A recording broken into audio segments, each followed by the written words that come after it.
Video like जरूर कर लीजिए और ऐसे वीडियो लगातार फ्री में पाने के लिए चैनल को तुरंत सब्सक्राइब कर लीजिए और बेल आइकन को जरूर टैप कर लीजिए ताकि आगे भी सारे वीडियो आपको मिलते रहे। यूट्यूब में फॉलो करते हैं तो प्लीज ये वाला फ्री टेलीग्राम चैनल जरूर ज्वाइन कर लीजिएगा। सारे नोटिफिकेशन सारे अपडेट यहीं पे आते हैं, ध्यान रखिए।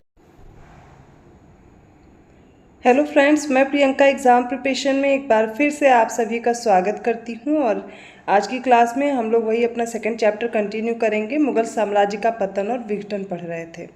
अगर आप इस चैनल पर न्यू हैं तो ये क्लास डेली दोपहर 1 बजे आती है, जिसमें हम लोग जीएस सेक्शन कवर कर रहे हैं। इंडियन ज्योग्राफी कंप्लीट करने के बाद अब मैंने मॉडर्न इंडियन हिस्ट्री स्टार्ट की है।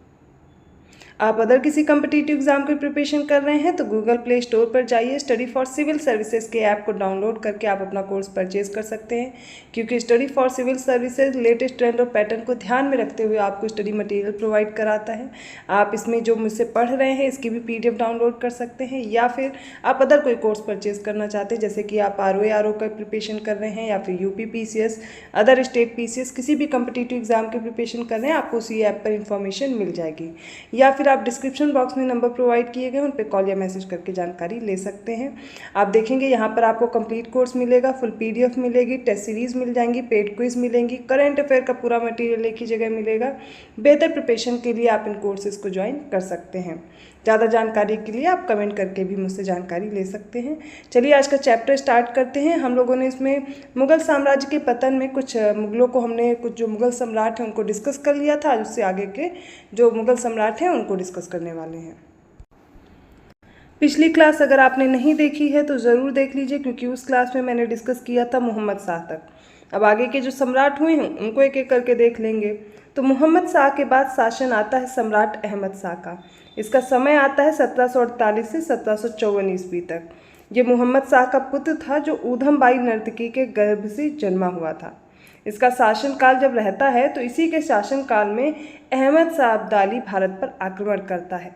इसने अपने पीर हिजड़ों के सरदार जावेद खां था, या फिर जावेद खां उसका नाम था, उसको नवाब बहादुर की उपाधि भी प्रदान की थी। इसके समय में आपको जो याद करने वाली बात यह है कि अहमद शाह अब्दाली ने भारत पर 7 बार आक्रमण किया था। इसके बाद शासन आता है आलमगीर द्वितीय का। इसका समय रहता है 1754 से 1758 ईस्वी तक। इसका नाम था अजीमुद्दीन और यह अपने वजीर इमादुल मुल्क का कठपुतली शासक था। 1757 में दिल्ली से लौटते वक्त अहमद शाह अब्दाली ने आलमगीर द्वितीय को सम्राट बना दिया था, तब वह गया था। अहमद शाह अब्दाली के भारत पर आक्रमण की बात करें तो 1747 में जो नादिर शाह है इसकी हत्या कर दी जाती है और इसके बाद अहमद शाह अब्दाली कंधार का स्वतंत्र शासक बन जाता है। अब्दाली ने शीघ्र ही काबुल को जीत लिया था और आधुनिक अफगान राज्य की नींव रखी थी। अब्दाली ने, जैसे कि अभी आपने पढ़ा, कि भारत में कुल 7 बार आक्रमण किए थे और 1748 में अब्दाली का जो पहला आक्रमण था वो पंजाब पर हुआ था, जो कि असफल रहा था।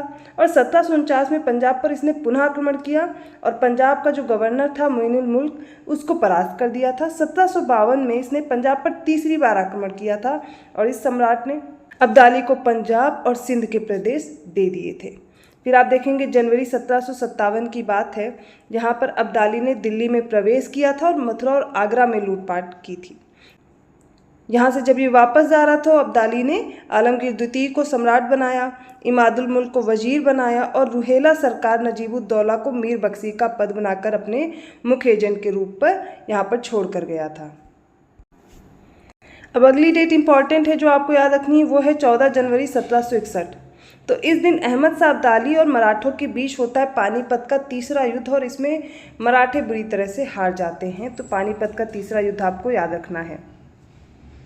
पानीपत के युद्ध के बाद अहमद शाह अब्दाली ने दिल्ली छोड़ने से पहले पुनः शाह आलम को सम्राट, इमादुल मुल्क को वजीर और नजीबुद्दौला को मीर बख्शी नियुक्त कर दिया था। पानीपत के तीसरे युद्ध के समय मुगल सम्राट शाह आलम द्वितीय था। ये डेट याद रखनी है आपको इसकी। ये जो शाह आलम द्वितीय है 1759 से 1806 ईस्वी तक रहता है। आलमगीर द्वितीय की हत्या के बाद शाह आलम द्वितीय मुगल सम्राट बन जाता है और शाह आलम द्वितीय का नाम जो था वो रियल नेम उसका अली गौहर था। पानीपत का तीसरा युद्ध, चाहे बक्सर का युद्ध हो, ये सब इसी के समय पे होते हैं। तो पानीपत का जो तीसरा युद्ध था वो 1761 में हुआ था। बक्सर का युद्ध डेट अब तक आपको रट चुकी है, जब भी नाम आए 1764 याद आना चाहिए। प्लासी का युद्ध 1757। कुछ ऐसे युद्ध हैं जिनकी आपको डेट कभी भूलनी ही नहीं है। बक्सर के युद्ध में शाह आलम द्वितीय ने बंगाल के नवाब मीर कासिम का साथ दिया था और बक्सर के युद्ध के बाद अंग्रेजों ने शाह आलम को पेंशन भोगी बना दिया था। शाह आलम द्वितीय ब्रिटिश शासन द्वारा पेंशन प्राप्त करने वाला पहला मुगल सम्राट था और 1788 में मराठा संरक्षण में शाह आलम द्वितीय को फिर से सिंहासन पर बैठा दिया जाता है और 30 जुलाई 1788 को गुलाम कादिर ने शाह आलम को सिंहासन से उतार दिया था और 10 अगस्त 1788 को शाह आलम की आंखें निकालकर इसे अंधा बना दिया गया।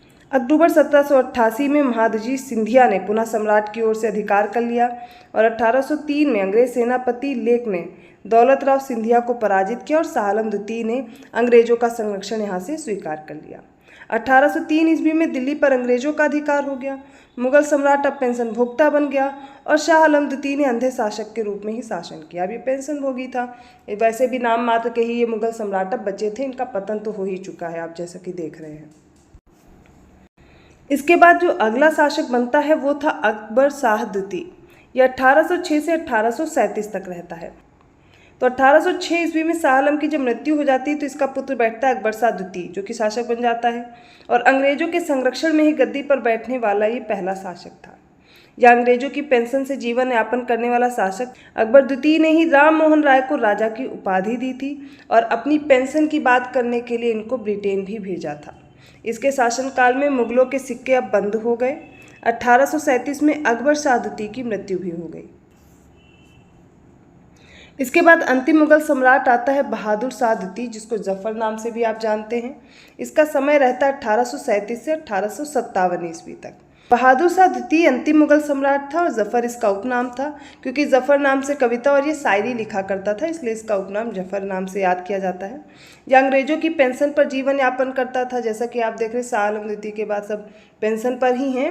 और 1857 की क्रांतिकारियों ने बहादुर शाह जफर को अपना सम्राट घोषित किया था। यहाँ पर आप देखेंगे जो लिखा गया है उसमें करेक्शन कर लेंगे। तो ये बहादुर शाह जफर को सम्राट घोषित कर दिया जाता है और क्रांतिकारियों की सहायता करने के लिए अंग्रेज़ों ने इस बहादुर शाह जफर को निर्वासित करके रंगून भेज दिया था। ठीक है, क्या होता है कि जब क्रांति होती है 1857 की, तो जब दिल्ली पहुँच जाती है सेना, तो दिल्ली पहुँच करके ये अपना नेता या नेतृत्वकर्ता घोषित करते हैं बहादुर शाह जफर को। वैसे तो इसकी इतनी एज इतनी ज़्यादा थी कि ये नेतृत्व कर ही नहीं सकता था और नाम मात्र के मुगल सम्राट थे ही। अगर इतने ही शक्तिशाली होते तो यहाँ तक नौबत ही ना आती। तो इन्हीं के नेतृत्व में कहा जा सकता है कि ये क्रांति बढ़ाई जाती है आगे और इसी से अंग्रेज क्या करते हैं, जब इस क्रांति को दबा देते हैं तो इसको रंगून निर्वासित कर देते हैं। रंगून में अपने निर्वासित काल के दौरान बहादुर शाह जफर ने अपनी प्रसिद्ध कविता लिखी थी। अब आप इसकी कविता से समझ सकते हैं, ना किसी की आंख का नूर हूँ, ना किसी के दिल का करार हूँ, जो किसी के काम ना सका मैं वो बुझता हुआ चिराग हूँ। ऐसा इन्होंने लिखा था अपनी शायरी में। और 1862 में जफर की मृत्यु हो जाती है। अब 1 नवंबर 1858 को महारानी विक्टोरिया ने एक घोषणा पत्र जारी किया और उसके माध्यम से जो ये कंपनी का साम्राज्य था उसको समाप्त करके सारी जो सत्ता है वो अपने हाथ में ले लेती हैं। तो कानूनी रूप से मुगल साम्राज्य का यहाँ पर अंत हो जाता है। अंतिम मुगल सम्राट बहादुर शाह द्वितीय अथवा बहादुर शाह जफर के जो पिता का नाम था वो अकबर द्वितीय था और बहादुर शाह द्वितीय बिना साम्राज्य का सम्राट था, क्योंकि साम्राज्य तो बचा ही नहीं था। इब्राहिम ज़ौक और असदुल्ला खां गालिब इसके कविता के शिक्षक थे और हसन अस्करी उसके आध्यात्मिक निर्देशक थे। बहादुर शाह जफर को ईस्ट इंडिया कंपनी की ओर से हर माह 1 लाख रुपए पेंशन, 15 लाख रुपए उनकी अन्य परिसंपत्तियों के किराए के तौर पर और 1000 रुपये पारिवारिक खर्च के तौर पर मिलते थे और इसकी 1862 में जफर की मृत्यु हो जाती है। तो ये हमने सारे मुगल सम्राट देखे। एक एक करके फिर से आप सारी लिस्ट देख लीजिए। जिन्होंने भी नोट्स प्रिपेयर किए हैं, जो या मेरे साथ नोट्स बना रहे हैं, वो अपनी डेट फिर से एक लिस्ट के फॉर्म में लिख सकते हैं। तो सबसे पहले शुरुआत होती बहादुर शाह प्रथम से, जब औरंगजेब की मृत्यु हो जाती 3 मार्च 1707 को। तो बहादुर शाह प्रथम का जो शासनकाल रहता है वो 1707 से 1712 तक रहता है। इसका नाम था शाह आलम प्रथम। ठीक है, फिर इसके बाद आता है शासन जहांदार शाह का। 1712 से 1713 ईस्वी तक जहांदार शाह रहता है। इसके बाद फरूख सियर 1713 से 1719। फिर छोटे छोटे समय के लिए या कम समय के लिए 2 और शासक आते हैं।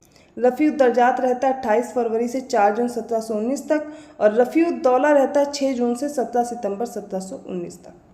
इसके बाद मोहम्मद शाह अर्थात रोशन अख्तर का आता है समय 1719 से 1748 ईस्वी। इसी के समय में नादिर शाह का आक्रमण होता है और इसके बाद आप देखेंगे सम्राट अहमद शाह बनता है शासक 1748 से 1754 तक। इसके समय पर अहमद शाह अब्दाली 7 बार आक्रमण करता है। फिर आलमगीर द्वितीय का शासन आता है 1754 से 1758 और इसके बाद शाह आलम द्वितीय। और शाह आलम द्वितीय के समय पर ही आपको याद रखना है पानीपत का तीसरा युद्ध हुआ, बक्सर का युद्ध हुआ।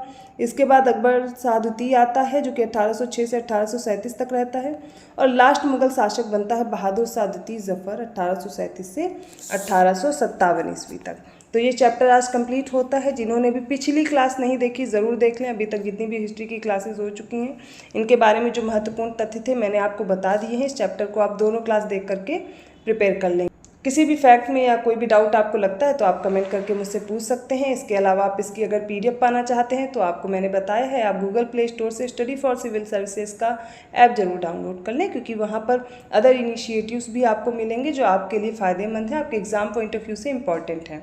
तो उसे भी फॉलो करते रहिए। इसके साथ में अदर कोई जानकारी चाहिए आपको कोर्स से रिलेटेड तो आप कॉल या फिर मैसेज करके जानकारी ले सकते हैं। अगर वीडियो अच्छा लगा तो प्लीज़ लाइक कीजिए, चैनल को सब्सक्राइब कीजिए और लोगों को शेयर भी करते रहिए। और हाँ, अगर आपने अभी तक चैनल सब्सक्राइब नहीं किया और सिर्फ वीडियो देख रहे हैं तो ज़रूर सब्सक्राइब कर लीजिए, क्योंकि आपके लिए क्लासेस काफ़ी महत्वपूर्ण साबित होंगी। आप किसी भी कॉम्पिटिटिव एग्जाम की प्रिपरेशन कर रहे हैं तो।